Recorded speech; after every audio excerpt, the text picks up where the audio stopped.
दोस्तों 325 भैंसों का हाईटेक डेयरी फार्म जहां पे रोज प्रोडक्शन होता है 2700 लीटर दूध, यानी कि 2,16,000 का दूध। यहाँ पे है 27 मुर्रा भैंसे और 300 बन्नी। दोस्तों हाईटेक देसी फार्म इसलिए क्योंकि इसके जो ऑनर है 5 भैंसों से उन्होंने शुरुआत की थी। पहले खुद दूध निकाल करके दूध बेचते थे और आज इन्होंने इतना बड़ा फार्म बना दिया। पुराने तबेले में काम करते थे जहाँ पे 100 कैपेसिटी का तबेला था। इन्होंने हाल फिलहाल में ही 1.5 करोड़ का फार्म बनाया है जहाँ पे 20 लेबर मैनेजमेंट करते हैं और कॉर्पोरेट कल्चर इन्होंने डेयरी फार्म में लागू कर दिया है। कॉर्पोरेट कल्चर कैसे, हम आपको बताएंगे कैसे इन्होंने लेबर मैनेजमेंट को एक नेक्स्ट लेवल पीक पे पहुंचा दिया है। तो चलिए मिलते हैं यहाँ के ऑनर से और विशेष बातचीत उन्हीं से करते हैं। तो यहाँ से फार्म की शुरुआत होती है। यह फार्म का ऑफिस है, देख सकते हैं। यहाँ से सारा कंट्रोल होता है, पूरा सीसीटीवी फीड वगैरह आ रहा है और टोटल सर ने 50 कैमरे लगा रखे हैं। और ये देख सकते हैं ऑफिस है और रेसिडेंस भी है सर का।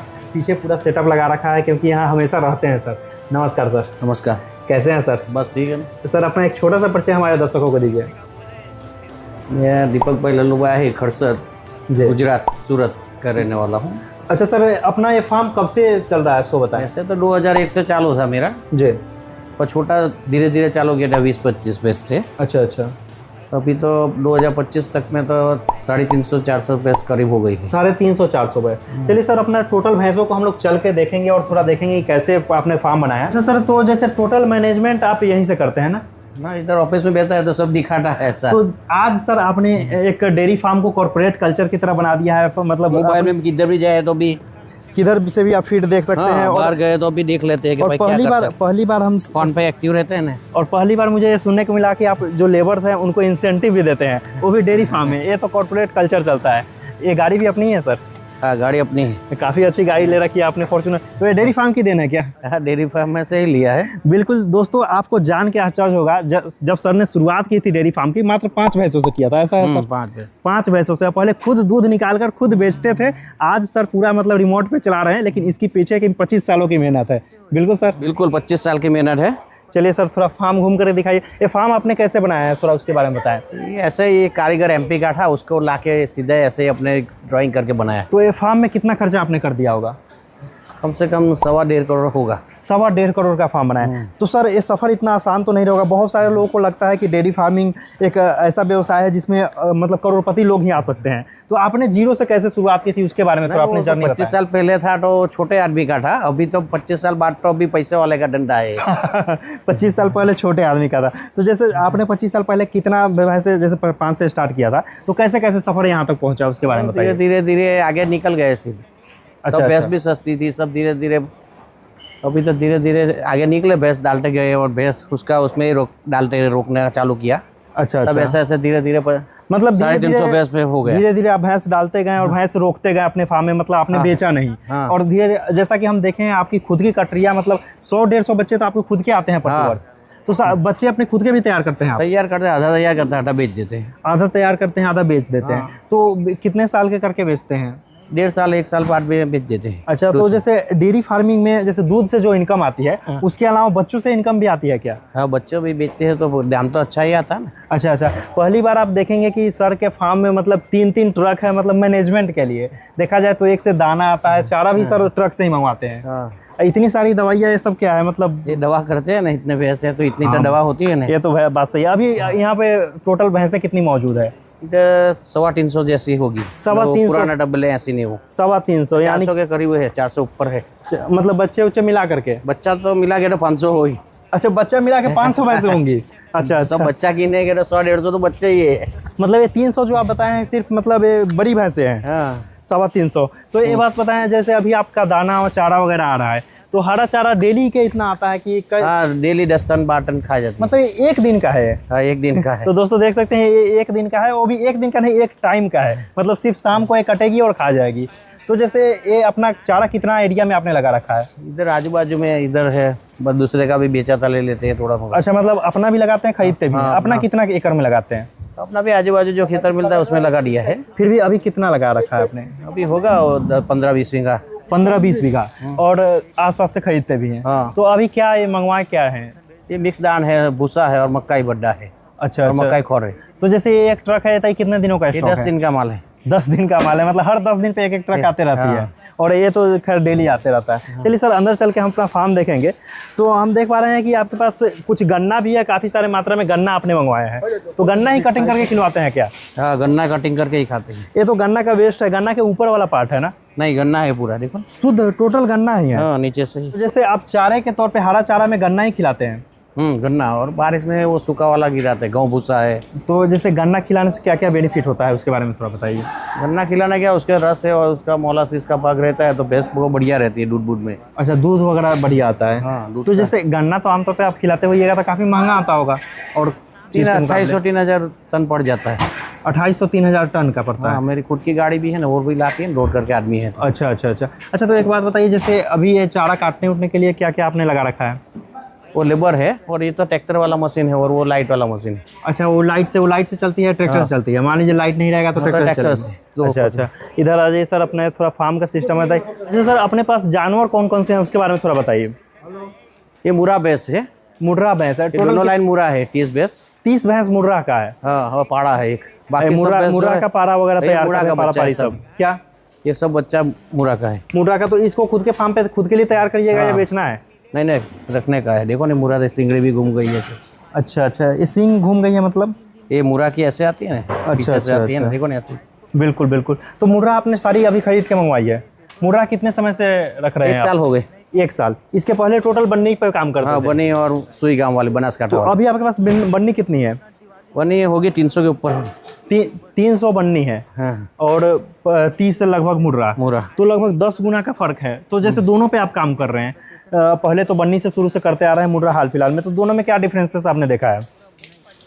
दोनों में ऐसे है कि वो भैंस की थोड़ी मुर्रा की वाला ब्रीड पे काम किया है, मुर्रा वाला ने, हरियाणा वाला ने। अच्छा। और वो भैंस की हाइट और सब अच्छी है। तो और वो भैंस दूध में भी अच्छा टाइम देती है, 8-10 महीना देती है, और दूध की एवरेज भी उसकी अच्छी रहती है। बन्नी की अपेक्षा मुर्रा ज़्यादा बढ़िया है। हाँ, तो जैसे आपने अभी 30 मुर्रा लाया, तो भविष्य में मुर्रा ज़्यादा रखना है या बन्नी ज़्यादा रखना है? मुर्रा ही रखेंगे, घटे गुजरना चाहिए तो थोड़ा मुर्रा डालते रहेंगे। अच्छा, मतलब धीरे धीरे बन्नी को कम करेंगे, मुर्रा बढ़ाएंगे। तो जैसे मुर्रा हाल फिलहाल में आप 2 साल से कर रहे हैं, बन्नी पे 25 साल आपने काम किया है, तो बन्नी में उतना बेनिफिट नहीं है जितना मुर्रा में है क्या? नहीं ना, पहले ऐसा था, मैं देखा नहीं था ये हरियाणा वाला। अच्छा, मतलब पहले आपने आटा सब देख के फिर एक बार ट्राई मारा तो अच्छा लगा, और दूध की एवरेज भी उसकी अच्छी है उससे। मतलब एक बार भी मुर्रा पे आपने काम करके देखा नहीं था? हाँ, इतने साल के पहले ही लाया हूँ मैं खुद जाके। पूरा जीवन आपने बन्नी में बिताया? हाँ। अच्छा अच्छा। उसमें भी मैं भैंस के गया ना, तो मेसण आए वो सब नहीं लेता हूँ, खाली बनी वाली सुई गांव वाली भैंस लेता हूँ तबेला के लिए। अच्छा चलाने के लिए अच्छी ब्रीड की ही चाहिए। अच्छा अच्छा अच्छा। तबेला चलाने के लिए। तो तबेला चलाने के लिए अच्छी ब्रीड की चाहिए। तो क्या एवरेज का आप दूध मतलब भैंस लेते हैं, मतलब कितना एवरेज कीमत का? एवरेज कीमत तो होगी उसकी, मानो नहीं, अभी तो बहुत महंगी हो गई है।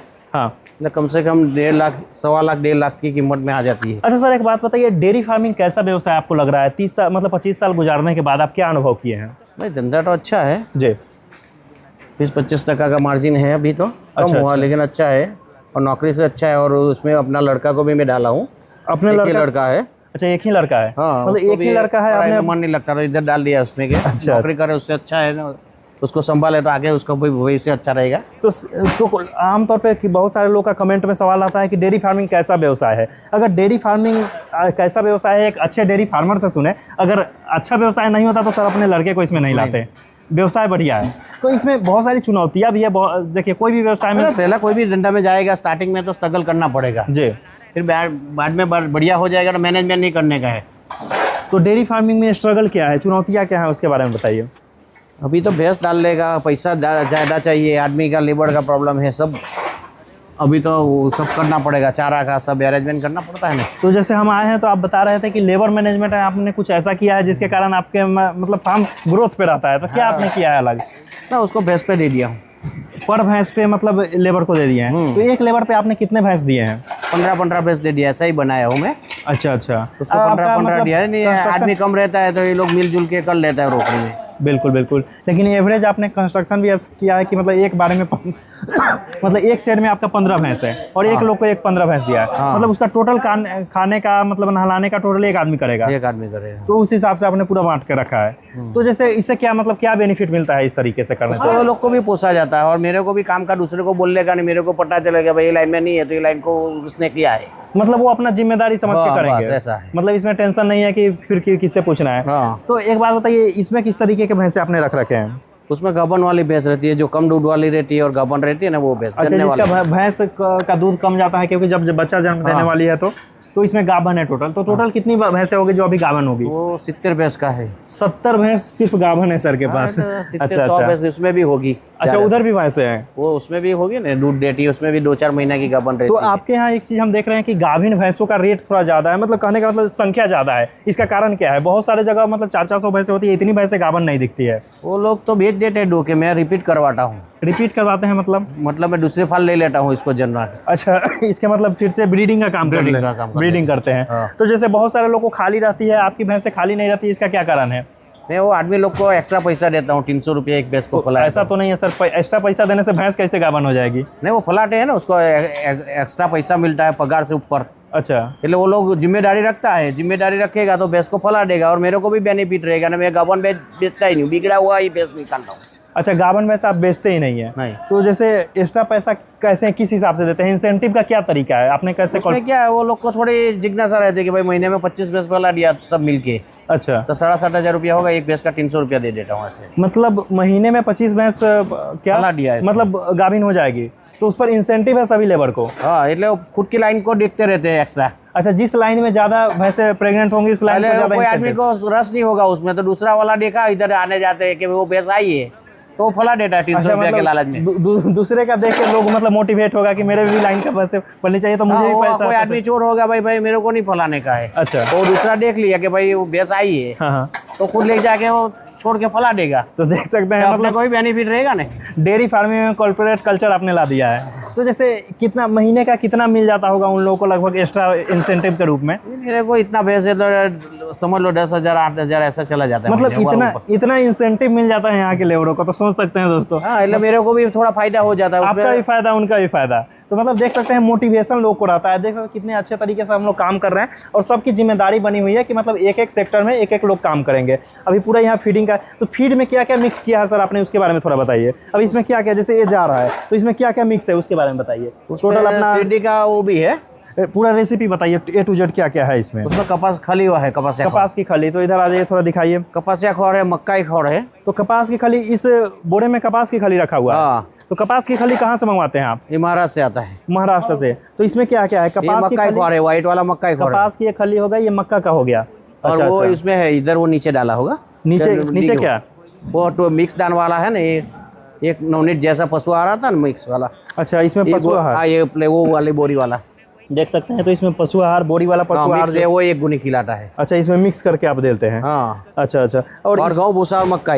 और इसमें क्या क्या चोकर उकर भी मिलाते हैं? नहीं, उसमें सर्दी का ये गन्ना का कुट्टी है। हाँ, मतलब हरा चारा के रूप में, और बाकी ये दाना मिलाते हैं, सब मिला के वो खा जाते हैं। इसका क्या मतलब रेशियो रहता है? एक जानवर को कितना देना है? एक जानवर को 3.5 किलो 3 किलो ऐसा देते हैं। 3.5 किलो 3 किलो, तो ऐसे एवरेज 3 के ऊपर गिन के मैं कैलकुलेशन किया हूँ। कैसा कैलकुलेशन किया है थोड़ा बताएं। ये रेट, इसका जो वजन वेट और भैंस का गिनती करके 3 के 3.25 किलो अब ये बैठता है। अच्छा, एक भैंस को? अच्छा। उसमें भी जो दूध देने वाली रहती है उसकी थोड़ा दूध वाला ही है ना वो। अच्छा, दूध वाले का एक कैलकुलेशन। उसको तो बाखड़ी वाले को तो 2 के बीच में एक डालेगा ऐसा है, इसलिए 4 भैंस को। एक चीज है, लोग हाईटेक भैंस मतलब फार्म बना लेते हैं, तगड़ा फार्म, लेकिन उनको अनुभव नहीं होता है। लेकिन आप ग्राउंड लेवल से काम करते आए हैं, इस कारण आपका जो भी भैंस है, एक भी भैंस कोई कह नहीं सकता है कमजोर है। मतलब इतने भैंस को रखना और इतना अच्छा मैनेजमेंट करना बहुत मुश्किल काम है।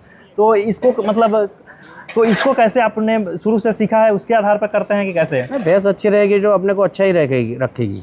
तो एक बात बताइए, अभी टोटल डेली का प्रोडक्शन क्या है अपना दूध का? मेरा 2500-2700 लीटर डेली का है। मतलब 2500 से लेकर 2700 लीटर के बीच में रहता अभी है। थोड़ा गर्मी के हिसाब से थोड़ा गता है। बिल्कुल बिल्कुल, क्योंकि जो लोग डेयरी के बारे में जानते हैं, गर्मी थोड़ा टेम्परेचर बढ़ जाएगा तो दूध थोड़ा कम जाता है, बाकी और टेम्परेचर ठंडा हो जाएगा तो दूध बढ़ जाएगा। 35-40 लाख रुपए का खर्चा बैठता है। और कितने का खर्चा बैठता है? 35-40 लाख का खर्चा बैठता है। 35 लाख 40 लाख पर महीने खर्चा, मतलब देख सकते हैं 1 महीने का एक खर्चा है। उसमें लेबर कॉस्ट सब इंक्लूड है, सब आ गया, दवा भवा सब। टोटल आप खर्चा करके 45 लाख का खर्चा करते हैं, और डेली 27 मतलब 100 का मतलब प्रोडक्शन है, 2700 लीटर का। उस हिसाब से आप कैलकुलेशन कर सकते हैं। अगर देखा जाए तो कितने का दूध आपका बिकता होगा महीने का? 60 लाख 65 लाख ऐसा बिक जाता है। 60 लाख 65 लाख के आसपास में बिकता है। तो जैसा देख सकते हैं सर ने कंस्ट्रक्शन बहुत शानदार किया है। सर कंस्ट्रक्शन के बारे में थोड़ा बताइए। इसमें मतलब पूरा का पूरा ट्रक आ सकता है, पूरा ट्रक दिन में आता भी है, ट्रक आकर के पूरा गन्ना यहीं अनलोडिंग होता है, और यहाँ ट्रैक्टर आ जाता है और यहीं पे कटिंग होता है। तो सब यहाँ हाइट इतना है, सब आ जाए ऐसा कैलकुलेशन करके ही डाला है। और हवा उजास अच्छा रहेगा तो भैंस के लिए भी बढ़िया रहेगा। तो इसका हाइट हम देख रहे हैं, मतलब जिस तरीके से आपने कंस्ट्रक्शन किया है बहुत कम जगह होता है। आमतौर पे रहता है 2 साइड रहता है, बीच में एक क्रॉस वेंटिलेशन होता है, आपका 4-5 क्रॉस वेंटिलेशन है। तो इतना लंबा चौड़ा सेट बनाया है। तो जैसे इसका टोटल मतलब इंजीनियरिंग आपने खुद किया है कि स्पेशल इंजीनियर को बुलाया था आपने? ना वो कारीगर और मैं। कारीगर और आप, मतलब आर्किटेक्ट कोई नहीं है, इंजीनियर आप और कारीगर मतलब लेबर है ना। सबका 1-2 जगह देख के आपने बना लिया। अच्छा, खुद से ही बना लिया। हाँ। तो जैसे एक बात बताइए, जैसे इसमें कितना क्रॉस वेंटिलेशन के लिए आप डाल रखे हैं, गैपिंग कितना है? ये 1.5-2 फुट का है। 1.5-2 फुट का है। अगर देखा जाए तो टोटल बीच की ऊंचाई कितनी होगी? ये उसकी ऊंचाई होगी लगभग 20 फुट के करीब होगी। 20 फुट बीच का ऊंचाई है, और साइड का ऊंचाई लगभग मेरे अंदाज से 13 से 14 फीट के आसपास। 14 फुट है वो। 14 फुट है ना, साइड वाला 14 फुट लग रहा है। 14-15 फुट होगा। बिल्कुल बिल्कुल। तो अभी पूरा दाना स्टॉक हो रहा है। ये क्या मतलब सारा दाना साथ में मक्का हुआ है? मक्का वाला देख रहे हैं। तो ये मक्का का क्या रहता है, उसके बारे में थोड़ा बताइए। तो मतलब मक्का का क्या होता क्या है? मक्का का खौर है, वो कपास का खौर है ना, वो खली का आटा। मक्का है वो मक्का का आटा है। अच्छा, एक खल हो गया। हाँ, मक्का का खल है। अच्छा अच्छा अच्छा।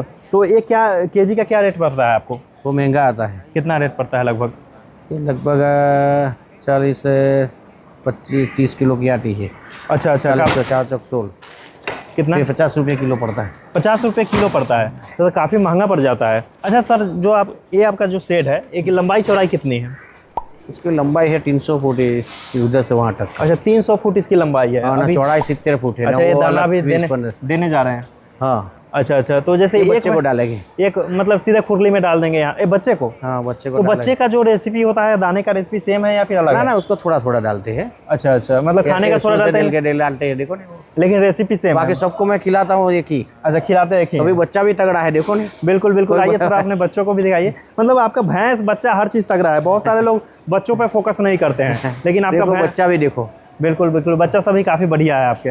तो आड़ा हो चाहे पहाड़ी हो, सब तैयार है। बिल्कुल बिल्कुल। और सर का भैंसे देख सकते हैं, मतलब पूरा स्किन लाइट मार रहा है, चमक रहा है। चमक रहा है। देख सकते हैं पूरा, जो भी भैंस है, कोई भी भैंस आप उठा के देख लीजिए, काफी मजबूत। एवरेज क्या, मतलब दूध का क्या एवरेज है आपके यहाँ फार्म पे? ऐसे तो 8 के ऊपर एवरेज रहेगी तभी पोसाएगा तबेला में। क्या 8 के ऊपर? पर वो गाभन भैंस रहती है मेरी, એટલે थोड़ी उसका ये गिने तो डाउन रहती है। तो फैट आपका क्या आ रहा है दूध का? एवरेज फैट मेरा 8 के करीब आ जाता है। तो जैसे आप दूध कहाँ पे देते हैं, मतलब टोटल डेयरी में दे रहे हैं या फिर खुद से रिटेल कर रहे हैं? रिटेल में जाता है, आधा दूध रिटेल में जाता है। आधा दूध रिटेल में जाता है। तो रिटेल में कैसे लोग आके ले जाते हैं या फिर ले जाता है? और 2 बंडा रखा हूँ। जैसे बहुत सारे लोग होम डिलीवरी वाला काम होम डिलीवरी जाता है थोड़ा घड़ा। अच्छा, मतलब आपका रिटेल में आके भी ले जाते हैं, होम डिलीवरी का भी काम है और डेयरी का भी काम है। बच्चे वो डेयरी में चला जाता है। डेयरी में क्या रेट मिलता है? डेयरी में भी 70 रुपया 68 रुपया ऐसा पड़ता है, और भरदारा 10 रुपया लीटर पे आता है साल भर में। अच्छा अच्छा। पहले वो भी 75-80 रुपया के करीब हो जाता है। और खुद से जो आप रिटेल कर रहे हैं उसका क्या रेट मिल रहा है? 80 रुपये बेचता है। 80 रुपया। और जो होम डिलीवरी है उसका रेट? वो एक ही भाव है, नजीक ही है ना मेरा। आधा किलोमीटर में ही देने का, बाकी आगे नहीं जाता। आधा किलोमीटर में देने का है? आधा किलोमीटर में ही देता हूँ। अच्छा सर, साल का आप कितना दूध सेल कर दे रहे हैं? 7-8 करोड़ का हो जाता है। 7-8 करोड़ का दूध सेल हो जाता है। अभी महीने का 1 करोड़ का टारगेट है, लेकिन धीरे धीरे हो जाएगा। अच्छा अच्छा। अभी मतलब टारगेट है कि 1 करोड़ पहुंचाना है, लेकिन अभी अचीव नहीं हुआ है। अभी 60-50 से करीब हो गया हूँ। अच्छा अच्छा। 70 तो पहुँच जाएगा धीरे धीरे 2-3 साल में। बिल्कुल बिल्कुल पहुंच जाएगा। तो एक बात बताइए, जैसे अभी इसमें मार्जिन क्या लगभग कितना का है? 25 से 30% जो ज़्यादा फील करेगा तो 30% छूटता है, नहीं तो 25% तो बैठेगा ही। 25 से 30%। हाँ। अच्छा अच्छा। अच्छा सर, एक बात बताइए, जैसे आपने 5 भैंसों से जिस दिन शुरुआत की थी, आपको लगा था कि मतलब इतना करोड़ों तक टर्नओवर, 7-8 करोड़ का टर्नओवर तक पहुंचेंगे? ना, ऐसा तो नहीं सोचा था, पर लेकिन जैसे जैसे धंधे में आगे गए, ऐसे रुचि और पैसा का आना हुआ, ऐसे आगे बढ़ते ही गए फील्ड में। पैसा आना हुआ और ऐसा हो गया, पहुंच गया, फिर अभी टारगेट पे चल गए। अच्छा, टारगेट तो ऐसा हो सोच लिया कि भाई करोड़ का टारगेट कर बना लेंगे। करोड़ का टारगेट है। एक समय ऐसा भी रहा होगा मतलब जिस दिन 1 लाख का करोड़ रुपया टारगेट देखा ही होगा। नहीं था, 1 लाख भी देखा नहीं था अपन ने। बिल्कुल बिल्कुल, जिस दिन एक ऐसा समय था जब आपने 1 लाख भी नहीं देखा था, आज 7-8 करोड़ का सेल कर रहे हैं। तो मतलब जो भी देन है आपके जीवन में सब डेयरी फार्म की देन है, डेयरी फार्म। इसलिए मेन आपका डेयरी का ही है। डेयरी का ये फार्म इधर से खत्म होता है, गोडाउन है, चारा सूखा वाला चारा रहता है उसमें। तो इसमें सूखा चारा रखते हैं। हाँ। तो अभी खुला है कि बंद है? खुला करो ना। खोलने में काफी मेहनत लगेगा क्योंकि ना ये तो घुमाओ नहीं, खुल जाएगा। खुल जाएगी? चढ़ जाएगी इसी है। अच्छा अच्छा, 1 मिनट। तो इसमें सूखा चारा में आप क्या क्या मंगवाते हैं, कहाँ से मंगवाते हैं, सो बताइए। उसमें सब है, परार है, वो है। तो जैसे सूखा चारा में कहाँ से मंगवाते हैं आप, क्या? बॉम्बे से वो पेंडा है, वो आता है। अच्छा अच्छा अच्छा। तो बाकी सब तो चारा में सुंडिया है, वो गेहूँ वाला गौटर वाला है। तो ये जैसे आपका स्टोरेज है कितना, मतलब कितना बाई कितना का आपने बना रखा है? स्टोरेज भी समझ लो नहीं, ऐसे तो 60 बाई 40 का है। 60 बाई 40 का। और हाइट कितनी है इसकी सर? भाई तो बहुत है उसकी ऊँची। हाइट काफ़ी है। जैसे सूखा चारा में का आपका मतलब स्टोरेज काफ़ी कम है, जितना भैंस है उसके हिसाब से देखा जाए तो मैं लीला सिड्डी खाटिया, तो बारिश गिरे के कोई नहीं आए तो ही डाल देगा। तो सूखा चारा आप कम, हरा चारा पर ज़्यादा फोकस्ड है क्या?